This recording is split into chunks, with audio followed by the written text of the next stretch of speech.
Sa wakas, tapos na rin tayo, Gab. Ngiting puno ng pag-asa ang isinukli ni Kate habang nakatanaw sa kanilang sabay na pagtatapos ng kolehiyo. Malalim ang buntong hininga niya. Tila bagay ngayon lamang siya nakaramdam ng tunay na kaligayahan. Si Gab, ang kanyang nobyo, ay tila nakangiti rin ngunit may bigat sa loob. Hindi yun tulad ng ngiti ni Kate na walang halong alinlangan. Para kay Gab, ang lahat ng taon ng pagsusumikap ay may kasamang sakripisyo. Dahil halos siya na ang gumawa ng lahat ng assignment, project, at thesis ni Kate. Mahal niya si Kate, at iyon lamang ang kanyang lakas. Gusto kong suklian lahat ng ginawa mo para sa akin. Biglang sambit ni Kate. Kaya naisip ko, magbakasyon tayo. Malayo sa Maynila, malayo sa ingay, malayo sa problema. Maganda yan, sagot ni Gab. Ngunit natigilan siya nang banggitin ni Kate ang lugar. Sa Samar. Para bang kumirot ang kanyang puso. May narinig na siya noon. Mga kwento ng matatanda. Mga alamat na pilit isinasantabi ng mga modernisasyon. Pero hindi mawala sa isip niya ang babala. Samar. Ang lupain ng mga nilalang na gumagala sa dilim. Ang pugad ng mga aswang. Ngunit mahigpit ang kapit ni Kate sa kanyang kamay. Mahal kita, Gab. Alam kong doon mas magiging espesyal ang alaala natin. Wala ka nang aalalahanin. Basta ako ang kasama mo. At dahil higit pa sa sarili ang pagmamahal niya kay Kate, napilitan siyang tumango. Kung yan ang gusto mo. Mainit ang sikat ng araw nang sumakay sila sa barko patungong Samar. Habang nasa biyahe, ramdam ni Gab ang bigat sa kanyang dibdib. Parang may mga matang nakamasid sa kanila mula sa malalayo. Pagdating nila sa bayan, sinalubong sila ng katahimikan. Ang paligid ay tila luma. Ang mga bahay ay gawa sa kahoy. At karamihan ay may bakod na kawayan. Pero ang kakaiba, napansin ni Gab na karamihan sa mga tao ay hindi nagsasalita. At ang kanilang mga mata ay tila malalim na ng huhusga. Parang kakaiba rito, Gab. Bulong ni Kate. Tara na lang sa tutuluyan natin. Mabilis na sagot ni Gab. Ayaw nang palalimin pa ang kutob. Kinagabihan. Isang nakapangingilabot na katahimikan ang bumalot sa baryo. Habang nakahiga sila sa maliit na silid na inuupahan, bigla na lamang bumukas ang bintana. May malamig na hanging dumampi. Kasunod ang isang kakaibang amoy na nabubulok na karne. Gab! Nanginginig na tinig ni Kate. Mula sa dilim, lumitaw ang mga mata. Pula, kumikislap. 1, 2, 5, hanggang sa dahan-dahan silang pinalibutan ng mga nilalang na may mahahabang kuko, matutulis na pangil, at mga pakpak na kulay itim. Aswang! Bulong ni Gab.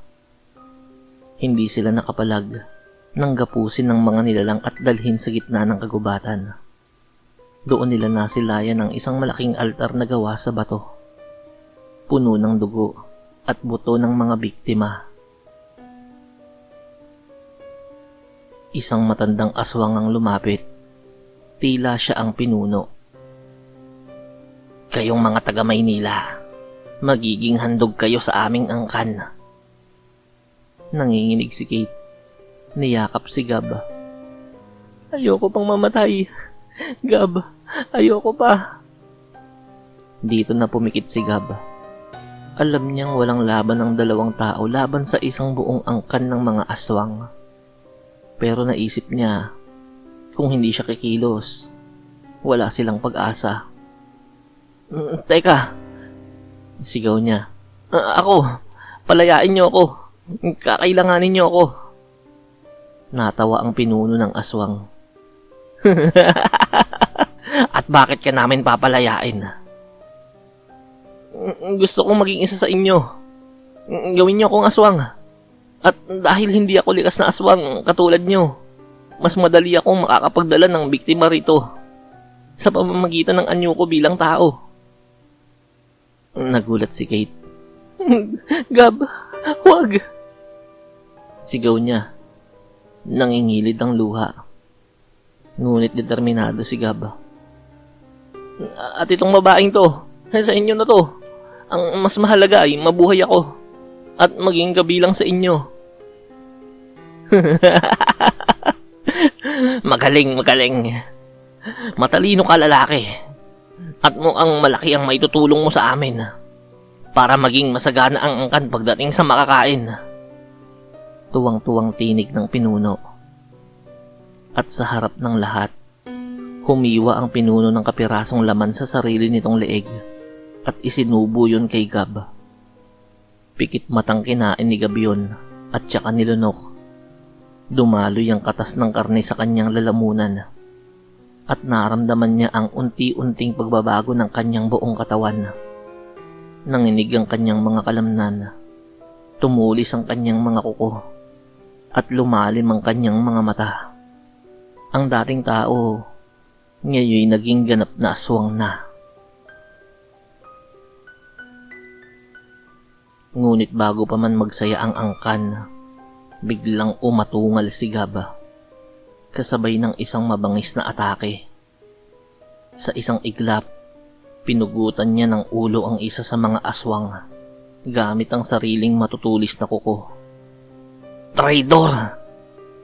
Sigaw ng pinuno. Sinayang mo ang pagkakataong ibinigay ko sa'yo. Dito nagsimula ang matinding laban. Lumundag si Gab sa gitna ng mga aswang. Ang kanyang katawan ay mas mabilis, mas malakas, at mas matalimang pandama kaysa dati. Sa bawat hampas ng kanyang kamay, may natatapyas na laman at nababali ang mga buto ng kalaban. Ngunit hindi yun madali. 20 ang kalaban niya. Ang iba'y may pakpak na umaatake mula sa himpapawid. Ang iba na may lumalapit mula sa lupa na may dalang matutulis ng ngipin. Isang aswang ang lumundag mula sa likuran. Pero mabilis na sinunggaban ni Gab at pinilas ang dibdib nito. Hinugot ang pusong tumitibok-tibok pa. Kate, tumakbo ka na! Sigaw niya habang lumalangoy sa dugo at halakhak ng mga halimaw. Ngunit hindi gumalaw si Kate. Hawak ang kanyang dibdib. Luha ang pinagmamasdan ng taong mahal niya na unti-unting nilulukob ng pagiging halimaw. Isa-isang bumabagsak ang mga aswang. Ngunit habang tumatagal, dumarami rin ang sugat ni Gab. Ang kanyang balat ay pinupunit ng matutulis na kuko at ang kanyang katawan ay pinupuluputan ng mga dilang sadyang kay titibay. Sa huli, naiwan ang pinuno. Malaki, mabangis, at doble ang lakas kumpara sa iba. Nagsalpukan ang kanilang mga katawan. Ang kagubatan ay umuga sa kanilang banggaan. Nagpalitan sila ng matitinding suntok, kagat at hampas. Hanggang sa huling lakas ni Gab, naisuksok niya ang sariling braso sa loob ng dibdib ng pinuno at winasak ang puso nito. Kasabay noon, bumagsak din siya. Lumapit si Kate. Niyakap ang dugo ang katawan ng kasintahan. Gab, bakit mo ginawa to? Mahinang ngumiti si Gab.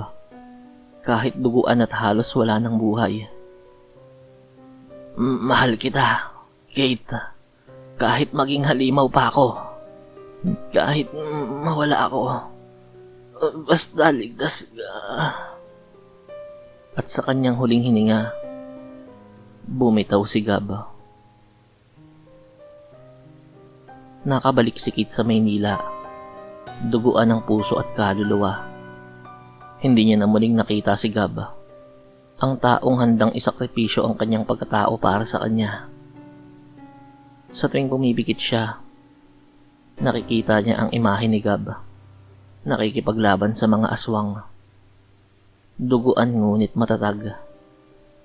At sa kanyang pag-iisa, paulit-ulit niyang sinisisi ang sarili. Hindi ako nagpumilit. Buhay pa sana siya.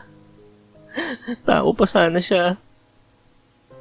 Ngunit ang alaala ni Gab ay nananatiling buhay sa kanya. Isang lalaking naging halimaw. Ngunit masigit pa sa lahat ng iyon, isang lalaking tunay na nagmamahal sa kanya.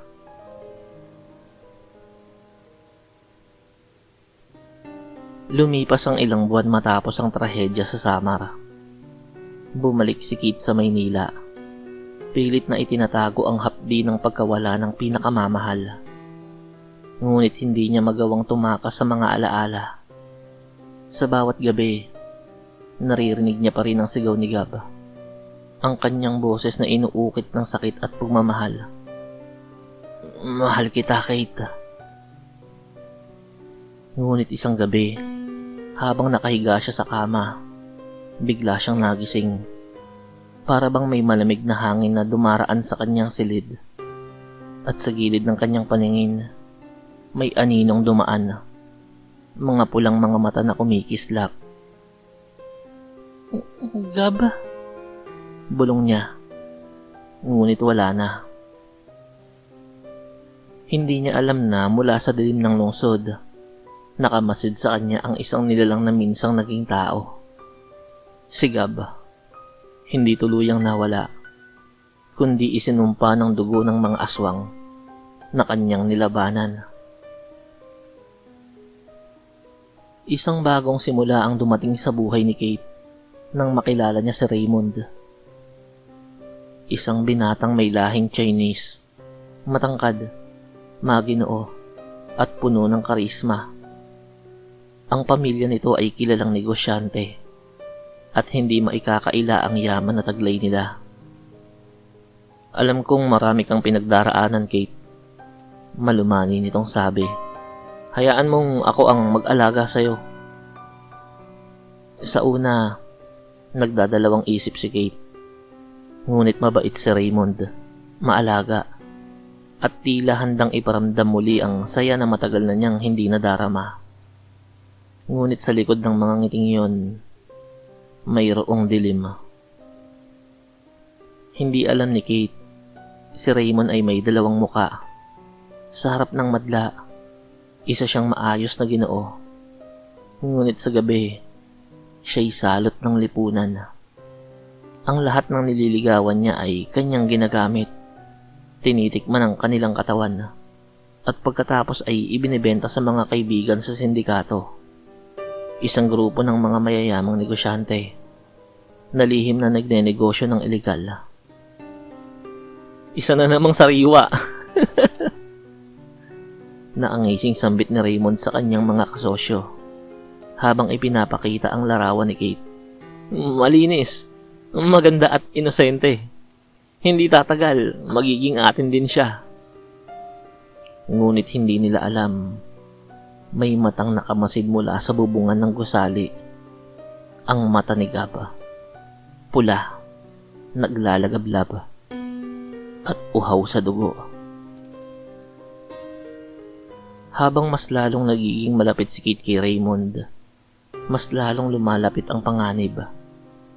Minsan, habang inihahatid siya nito pa uwi, nakaramdam siya ng kakaibang takot nang maramdaman ang masidhing kapit ng kamay ni Raymond sa kanyang bewang.